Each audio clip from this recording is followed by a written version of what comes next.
Hello friends, please don't forget to subscribe to my channel and like the videos. Thank you for your support. Volvo's compact EV crossover dons a sleeker if less practical slope-back form. Automakers are understandably anxious not to let crossovers succumb to the miasma that doomed wagons and minivans. Call it the stink of being square, which turned those body styles into icons of the grocery store parking lot. Luckily for carmakers, injecting insouciance into a people hauler seems to require nothing more than adding some degree of declination between the B-pillar and rear fascia. That's how Audi creates its crossover Sportbacks, Mercedes and Porsche their crossover coupes, and BMW its even-numbered SUVs. Volvo has joined that Germanic party with the C40 Recharge. The C still stands for crossover, the rake in the roof just making this the more dashing counterpart to the traditionally Swedish XC40 Recharge. The C40 Recharge sits on the same compact modular architecture as the XC40. Said architecture also underpins the sister brand Polestar 2. The C40 Recharge is also driven by the same dual-motor, all-electric powertrain with 402 horsepower and 486 pound-feet of torque induced by a battery with the same nominal 78.0 kWh capacity. 75.0 kilowatt-hours of it usable. There are entries in the gains and losses columns when comparing the C40 Recharge and the XC40 Recharge. In the C40 losses column, the roof sits 2.2 inches lower than that of the XC40, and rear seat headroom is down by 1.6 inches. Although there's no issue fitting a 5'11" frame, with plenty of room to crane the neck. Thanks to the sloping roofline, the luggage space behind the second row takes the obvious hit and is down 3 cubes, 17 to 20, compared with the XC40 Recharge. And then there's the back glass, tabbed for a gain and a loss. Volvo claims that the aerodynamic work the designers did aft of the B-pillar, from the roof winglets that cover the liftgate hinges to the rear spoiler, extended range by 6%. A software update to the 2022 XC40 Recharge increased last year's EPA-rated 208-mile range to 223, so the C40's 226-mile EPA range figure doesn't make the impact it could have. We managed to cover 200 miles on our 75 mph highway route, though, 20 miles more than the XC40 Recharge. However, the work astern put such a steep rake in the hatch that the rear window presents the effective height of a shoebox. Looking in the rearview mirror shows the upper or lower half of a car behind, but not both. The best view of what's behind is in the side mirrors.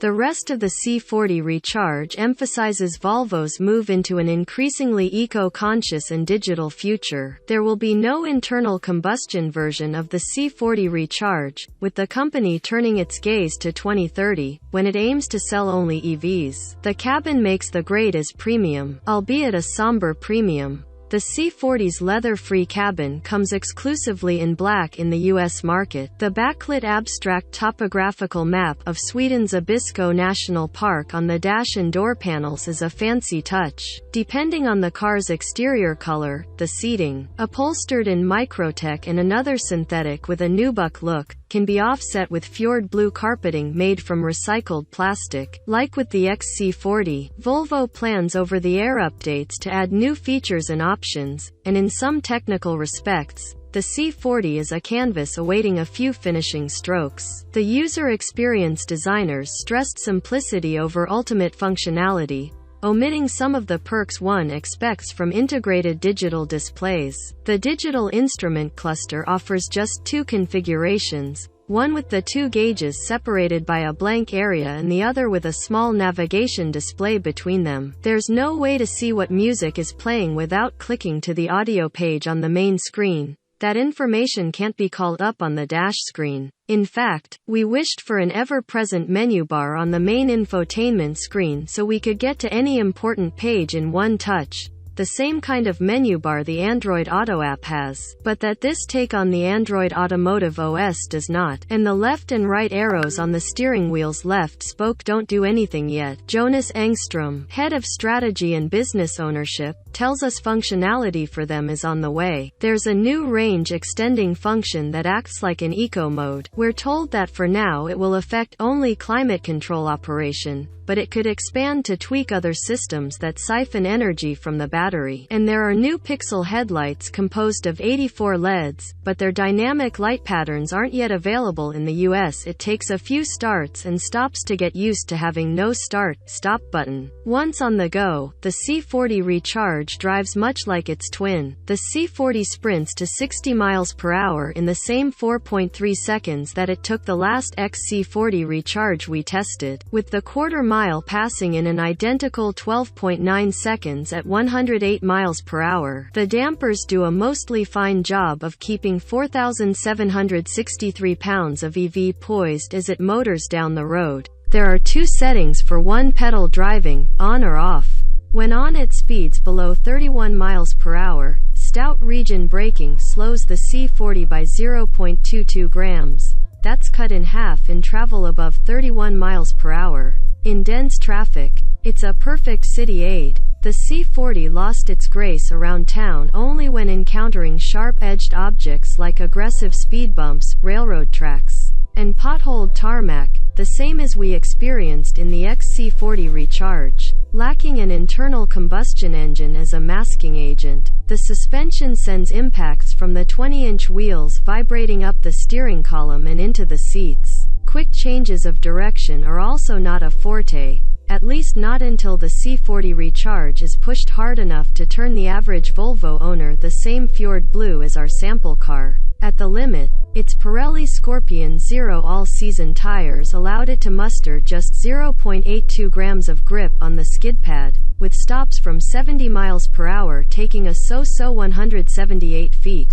Driven like, well, a Volvo. There's nothing to disappoint about the ride 99% of the time. Volvo tuned the accelerator for progressive, linear response, making it easy to forget how potent this little guy is. On the freeway, a careless stab at the accelerator will push your head into the headrest. With the ability to bolt from 50 to 70 miles per hour in 2.3 seconds, leapfrogging cars ahead and squirting into gaps in traffic is theme park fun, and the grunt doesn't tail off at extra-legal speeds. The best we could do for high-speed curves for most of our test drive was highway interchanges, but the C40 Recharge was game to arc through them at impressive velocities. Volvo is only bringing the ultimate trim to the US, priced at $59,845 before tax credits. The figure buys nearly every substantial option, including a panoramic roof, a 360-degree view camera system,